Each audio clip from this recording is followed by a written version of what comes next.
At Geofabrics, being a regional manufacturer, we understand that we have a responsibility as a builder of Australia's infrastructure to not only make product and not only sell product, but to innovate, to contribute to the research and the development of geosynthetics as a credible and smart material to be used in building our nation's infrastructure.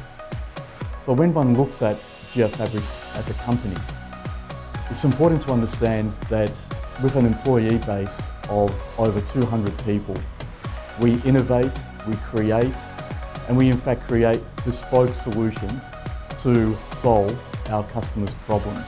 But research and innovation, research and development is key to what we do.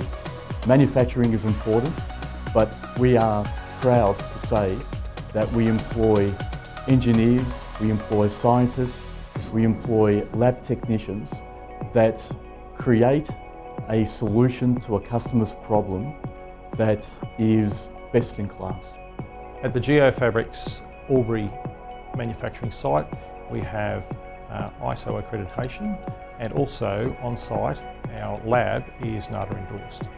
This means that the experienced team meets all the standards required through those bodies and all the requirements for our customers.